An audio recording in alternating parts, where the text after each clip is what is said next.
everybody. My name is Raven, and welcome to Kingdom Community. This is my first video, so y'all please bear with me. I am a prophetic intercessor, and God also talks to me with dreams, visions, and songs. And let me tell y'all, God been giving me dreams and visions back to back to back. He's so busy this season, and I'm honestly just glad to be used to not only help myself but for everybody else, because I know I'm not the only one going through this. So let's say a prayer and get right into this. Dear Lord, Heavenly Father, we thank you for this day. We thank you for this word, Lord. I ask that the word that you give penetrate the hearts of your sons and your daughters, Lord, all across the world, Lord, and that this word be given to whoever needs to see it, Lord. I thank you for your mercy, for your grace, and for your love, Lord. I ask that this word seep deep into our hearts and our minds, Lord. We take heed to your instruction.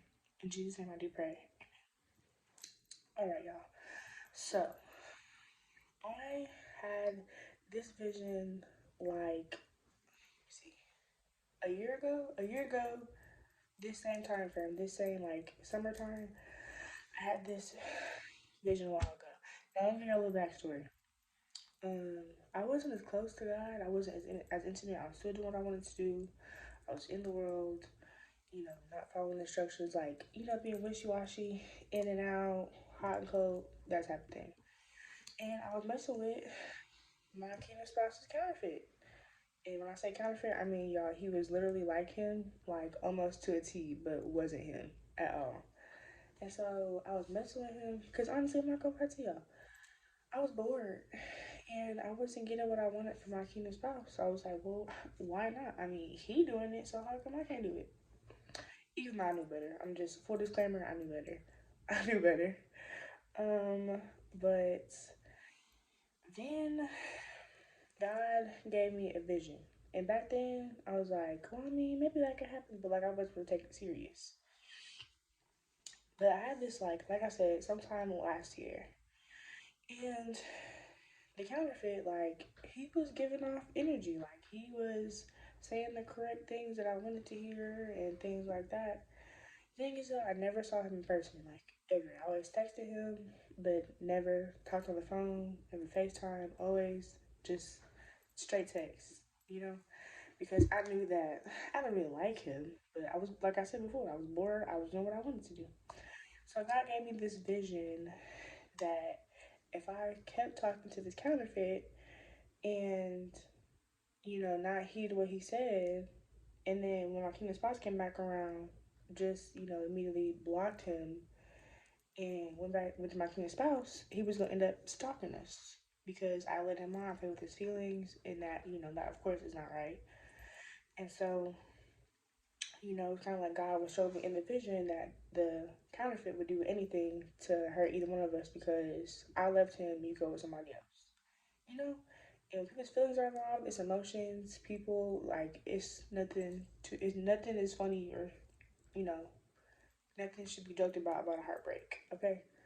So I had this vision, God gave it to me, and at first I was like,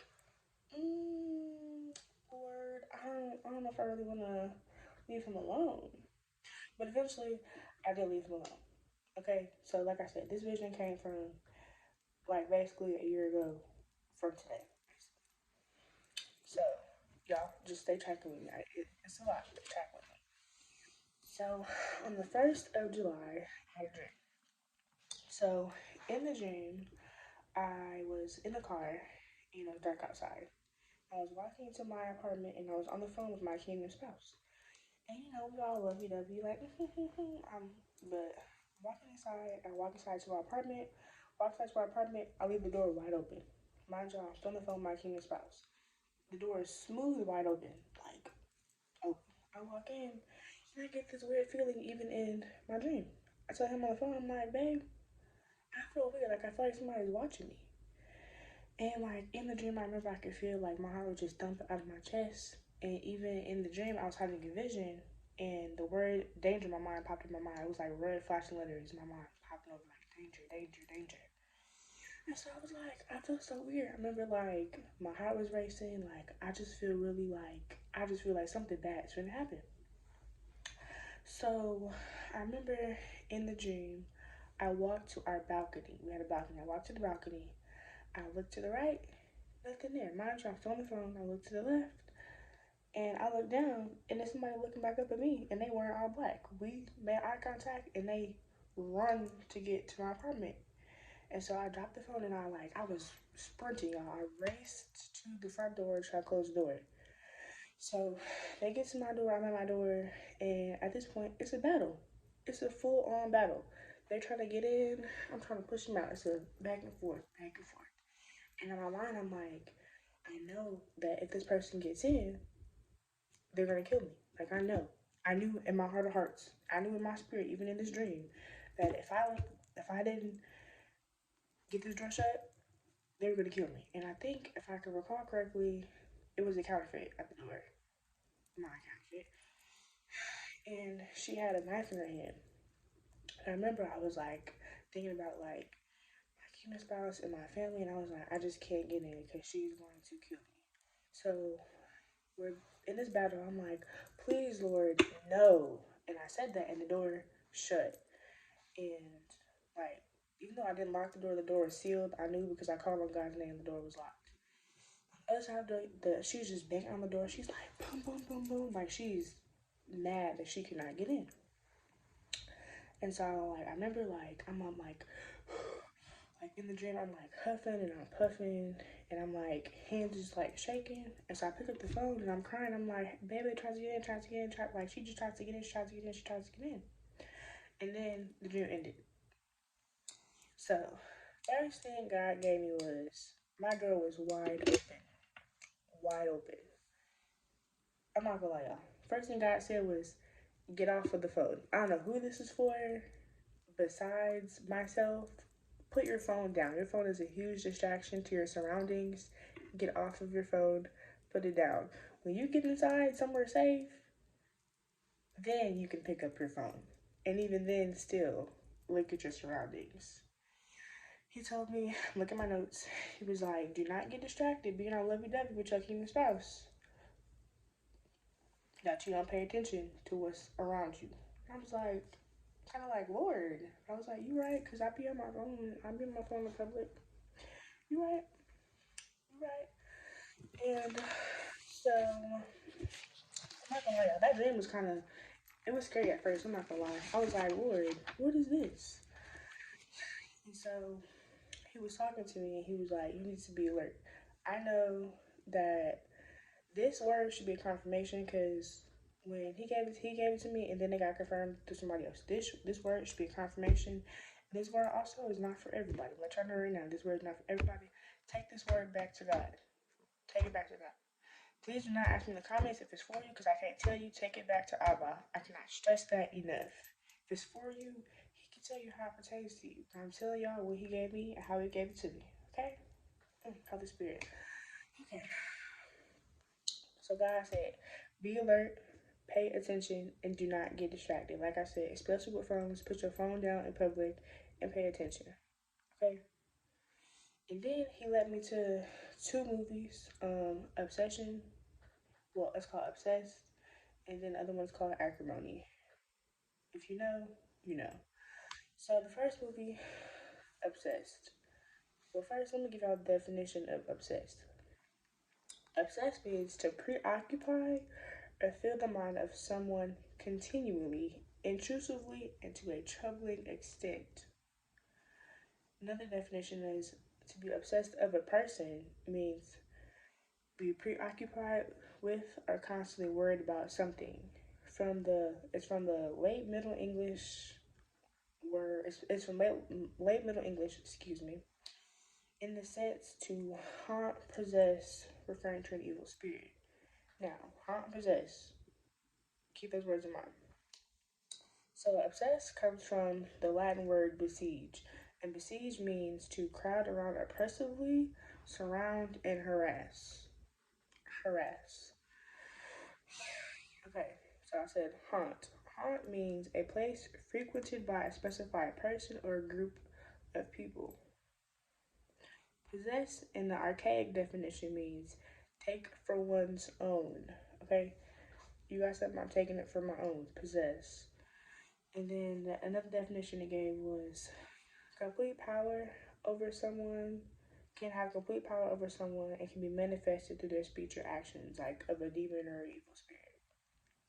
And the last one that it gave was to watch closely, be on the lookout for.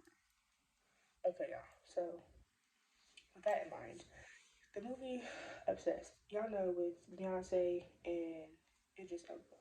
So first thing that God gave me was at the end of the movie, towards the end of the movie, Beyonce was walking out the house and she did not lock her door. She did not put on the alarm because she was distracted in a hurry trying to get where she was going. So, in the meantime, when she left the house, that gave time for the counterfeit, the obsessed girl, to come in the house and infiltrate their territory. And so Beyonce had turned around because she forgot her purse and she realized she didn't lock the door, right? So she comes in the house and, you know, she comes to the house and then she hears, the cork pop. If it's in the movie, you know what I'm talking about. If not, if you're led to watch it, then go watch it. If not, don't worry about it. But so the stalker's in the house and Beyonce knows that she's there. They have a confrontation and next thing you know, they're fighting to the death. Okay? Fighting to the death. Now I just told you the G line, so pay attention. But all this happened because Beyonce did not lock and put the alarm on the door. If you sitting up there on your phone, you're not paying no attention, you can't see what's around you. That's like we fight spiritual warfare, thank you Holy Spirit, and we don't got no type of armor. And we just going into it blindly. You know? Like, can't do that. Cannot do that. And he was also telling me like when in the movie, this is a time where you and your kingdom spouse need to be on the same page as God. God first, y'all right up under. Because this is a time where the enemy will try to divide people, divide unions. Okay? So y'all need to be on one accord, one page, same page as God. Because in the movie, just as well, in Obsessed, when the stalker girl broke into the husband's hotel room and lied and said she was his wife, Beyonce, who was actually his wife, didn't believe him when he said he didn't sleep with her. And so she ended up getting in between them, which made it even easier to take over. You already know the enemy wants to still kill and destroy. So pay attention and be vigilant. Second movie he gave me to watch was Acrimony. Now, Acrimony is a movie by Tyler Perry with Taraji P. Henson, and the definition of acrimony is bitterness or ill feeling. Similar words are resentment, animosity, bad blood, malice, enmity, etc. It is from uh, the 16th century French word pungent. Pungent means very painful or distressing. And it also comes from the word acrid, which means angry and bitter. And in the um, in the movie, Tyler Perry also used these same words: sunder, which means to break apart or in two, separate by or as if by violence. Second word is bewail, to express, excuse me, express great regret, disappointment, or bitterness over something. The third word is deranged, mad, insane. Throw something into confusion, cause to act irregularly. The fourth word is inexorable, impossible to stop or prevent. And of a person, impossible to persuade by request or entreaty. Impossible to persuade by request. Okay. So in the movie Acrimony, again, if you've seen it, if you're led to watch it, watch it. If not, don't worry about it.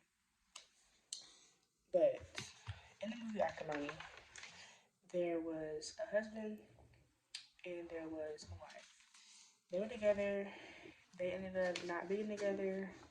And in our case, in this instance, it's God's perfect order.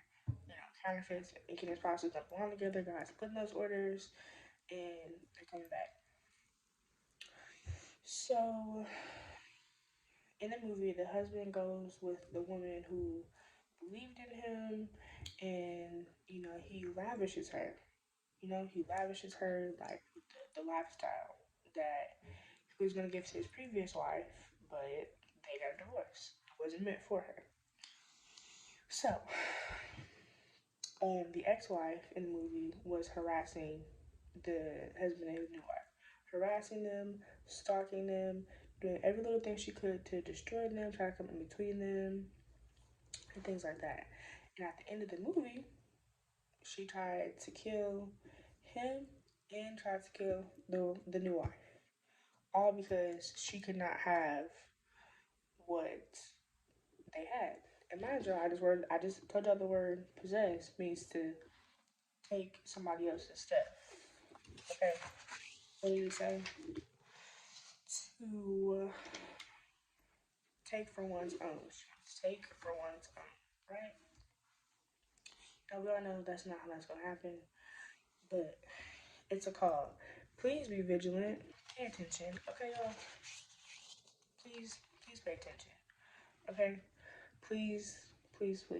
Like that's something that God really kept like giving me my spirit was take heed, take heed, take heed. This is a very serious word. Take heed, okay?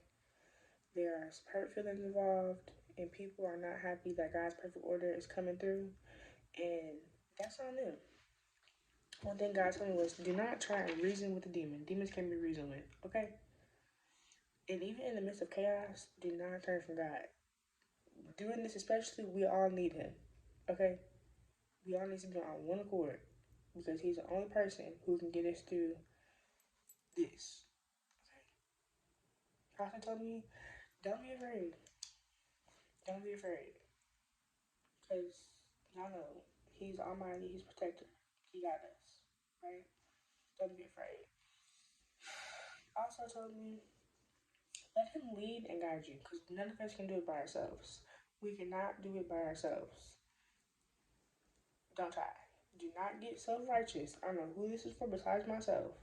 Do not get self-righteous and let God do what only he can do. There's nothing we can do. We can't reason, we can't talk, we can't try and persuade them. It's not for us to. It is not for us to. So please do not sit up here and try and like, well maybe I should just no. Like I cannot stress it enough. Take heed to God's warning. Be vigilant and pay attention. Do not let anybody try and dissuade you into thinking it's not really happening, because it is. Pay attention. Please pay attention. Please. Please pay attention. Be alert. Put your phones down. Put your phones down. It's not that important. It can wait. Whatever instruction God gives you, go with it. Even if it don't make sense. He can tell you to go a different way home. Do it. Because God is He see what we don't see. He know what we don't know. Let him lead you, let him guide you, pay attention and put them phones down. Alright, y'all. This is the end of this word. If I didn't say it in the beginning, there's 3 parts to this word. Part 1, part 2, part 3. They all go together. So I will be getting the other parts uploaded here shortly.